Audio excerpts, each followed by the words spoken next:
आज दिल्ली की राजनीति में एक बड़ा उलटफेर हो चुका है। बीजेपी ने चुपचाप अपने मस्टर्ड स्ट्रोक का इस्तेमाल करते हुए श्रीमती रेखा गुप्ता को दिल्ली के चीफ मिनिस्टर के रूप में नॉमिनेट कर दिया है और जल्दी ही शपथ ग्रहण भी हो जाएगी। जबकि लोग ये कह रहे थे कि दिल्ली के सीएम का नाम अब तक क्यों नहीं घोषित किया गया, और सबको हैरान करने के लिए बीजेपी ने एक महिला को इस जिम्मेदारी का भार सौंप दिया। एक महिला को यह जिम्मेदारी सौंपकर बीजेपी ने राजनीति में एक नया मिसाल पेश किया है, जहां राजनीति में महिलाओं की भागीदारी कम है और बीजेपी ने इस कमी को पूरा करने की दिशा में कदम भी उठाया है, जो देश की राजनीति में एक बहुत बड़ा बदलाव भी हो सकता है। लेकिन क्या बीजेपी ने यह कदम सिर्फ राजनीति की बिसात पर जीत के लिए उठाया, या फिर इसे एक सकारात्मक सामाजिक बदलाव के रूप में देखा जा सकता है? क्या कांग्रेस और अन्य विपक्षी पार्टियां भी इसका विरोध करते हुए अपने ही पुराने विचारों में फंसे रहेंगे, या वे समय के साथ बदलाव की जरूरतों को समझेंगे? पर क्या ये कदम दिल्ली के भविष्य के लिए सकारात्मक साबित होगा, और क्या कांग्रेस जैसी पार्टी इस बदलाव से कुछ सीख पाएंगे? इसके अलावा क्या यह बदलाव दिल्ली की राजनीति में कुछ नया करने में सफल होगा? वहीं सोशल मीडिया में रेखा गुप्ता के कुछ पुराने ट्वीट्स और वीडियो भी वायरल हो रहे हैं, इस बात की हम पुष्टि नहीं करते हैं। और जानिए कि बीजेपी की नेतृत्व शैली और विपक्षी पार्टियों के बीच असमंजस का कारण बनेगा। जानिए इस वीडियो में दिल्ली की राजनीति के अंदर की सच्चाई और बीजेपी की मास्टर स्ट्रोक की कहानी, और जानिए बीजेपी के इस मास्टर स्ट्रोक को कैसे एक महिला के सम्मान के रूप में देखा जा सकता है और इसके क्या परिणाम हो सकते हैं। जय हिंद दोस्तों, मैं हूं हीरा परिहार और आप देख रहे हैं देशभक्ति आलोक। चैनल को सब्सक्राइब करें और वीडियो को ज्यादा से ज्यादा शेयर करें और लाइक और कमेंट करना भी ना भूलें। दोस्तों, आज हम एक ऐसे महत्वपूर्ण विषय पर बात करने जा रहे हैं जो दिल्ली की राजनीति को नई दिशा दे सकता है। बीजेपी ने आज दिल्ली के चीफ मिनिस्टर के रूप में श्रीमती रेखा गुप्ता को नॉमिनेट कर दिया है। जल्दी ही शपथ ग्रहण भी हो जाएगी और यह कदम पूरे देश में चर्चा का विषय बन चुका है। कुछ लोग यह सोच रहे थे कि दिल्ली के सीएम का नाम क्यों नहीं बताया गया, लेकिन बीजेपी ने अपनी रणनीति से सभी को चौंका दिया। जहां बीजेपी ने अपने इस मास्टर स्ट्रोक से राजनीति की दुनिया में एक नया परिप्रेक्ष्य पेश किया है। दिल्ली की राजनीति में महिलाओं का सम्मान बढ़ाने के लिए एक महिला को मुख्यमंत्री के पद पर नियुक्त करना बीजेपी का एक बड़ा और साहसी कदम है।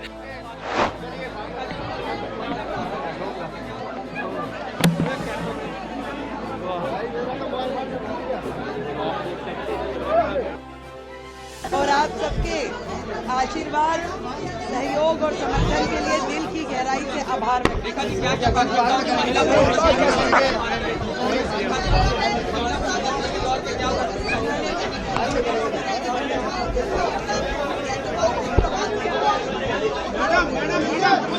एक बार थोड़ा यहाँ से व्यवस्था बनानी पड़ेगी।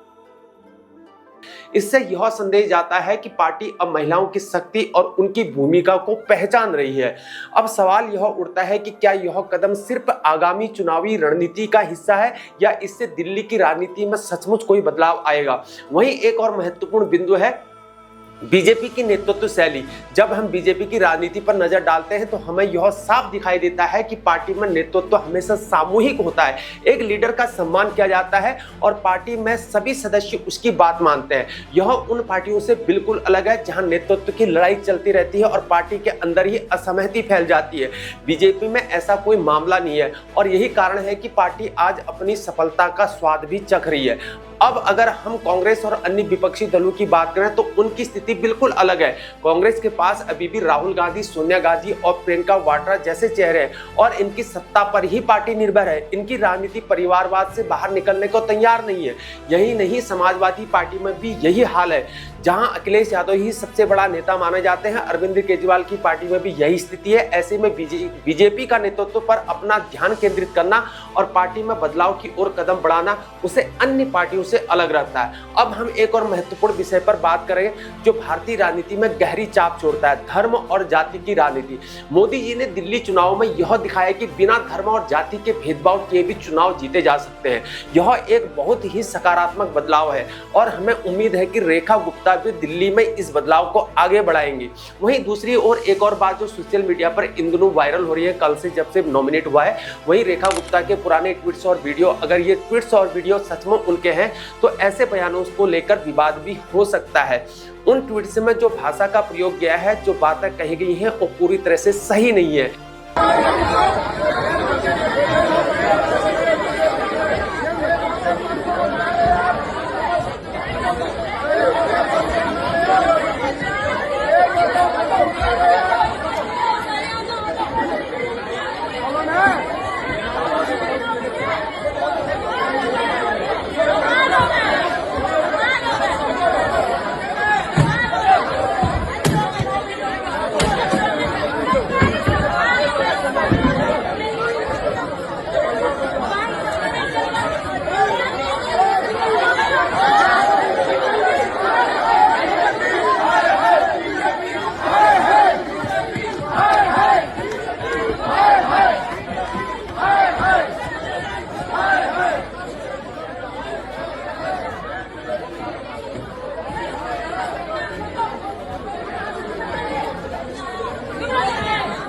ऐसे बयानों से देश के युवाओं पर गलत असर पड़ता है। अगर एक नेता खुद ऐसे बयान देते हैं तो ये समाज के लिए सही नहीं है। हम आशा करते हैं कि रेखा गुप्ता इस पद की गरिमा को बनाए रखेंगे और दिल्ली की राजनीति को एक नई दिशा देंगे। आखिरकार यह समय ही बताएगा कि रेखा गुप्ता की नियुक्ति दिल्ली की राजनीति में क्या बदलाव लाएगी, लेकिन यह तो साफ है कि बीजेपी ने एक साहसी कदम उठाया है और अब यह देखना होगा कि रेखा गुप्ता इस जिम्मेदारी को कैसे निभाती है।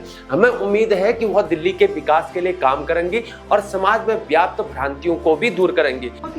सर फ्री का खाते हैं, वहाँ पे 10 रुपए, मात्र 10 रुपए महीने की फीस में वो लोग वहाँ पे हॉस्टल में रहते हैं, वर्षों पड़े रहते हैं। पीएचडी के नाम पे 50-50 साल के वो आदमी वहाँ पे रह करके कि हम स्टूडेंट हैं और वहाँ पे रह रहे हैं, वो फ्री बिजली पानी इस्तेमाल करते हैं। आज यदि प्रशासन ने ये सोच करके कि वहाँ पे वो लाइट खुली छोड़ देते हैं, पंखे खुले छोड़ देते हैं, गीजर खुले छोड़ देते हैं, ऐसा सोच के अगर बिजली के चार्ज लगा दिए तो क्या बुरा किया है कि आप जितनी बिजली इस्तेमाल कर रहे हैं आपको पे करना होगा। आप जो भी हॉस्टल का नुकसान कर रहे हैं वो आपको पे करना होगा। 10 रुपए में क्या होता है? 10 रुपए आप चलते चलते किसी भिखारी को भीख भी दो तो वो मना कर देता है कि 10 रुपए नहीं लूंगा, और ऐसे में आप पूरे महीने हॉस्टल का कमरा इस्तेमाल कर रहे हैं 10 रुपए। उसे यदि प्रशासन ने 300 रुपए महीना कर दिया, आप स्टूडेंट हैं, आप 300 रुपए अफोर्ड नहीं कर सकते। एक तरफ आप लाख रुपए का मोबाइल जेब में डाल के चलते हैं, 3000 रुपए की जीन्स पहनते हैं, 2000 रुपए की टी शर्ट पहनते हैं, दारू पीते हैं, सिगरेट पीते हैं, जूते पहनते हैं 8-8 हजार रुपए के। 300 रुपए अफोर्ड करने में दिक्कत है, उसके लिए संसद पे जाके प्रदर्शन करते हो, संसद का समय खराब करते हो, लोगों को मिसगाइड करते हो, देशद्रोही काम करते हो। ऐसी यूनिवर्सिटी जो इस प्रकार से गंदी हरकतें करे, देशद्रोही काम करे, दिल्ली में, देश में होनी ही नहीं चाहिए। तुरंत प्रभाव से इसे बंद कर देना चाहिए ऐसे लोगों को जो हमारे देश के युवाओं को भ्रमित करे। मैं कहती हूँ क्यों ना हम सब मिलकर के इनके खिलाफ प्रदर्शन करें कि जेएनयू को हमारे देश में होना ही नहीं चाहिए। तो दोस्तों, क्या आपको लगता है कि रेखा गुप्ता दिल्ली की राजनीति में कोई बड़ा बदलाव ला पाएंगी? क्या बीजेपी का यह मास्टर स्ट्रोक सच में असरदार साबित होगा? अपनी राय नीचे कमेंट बॉक्स में जरूर बताएं और इस वीडियो को लाइक और शेयर करें ताकि और लोग भी इस बदलाव के बारे में जान सकें। आज के लिए इतना ही। जय हिंद, जय भारत, वंदे मातरम, भारत माता की जय।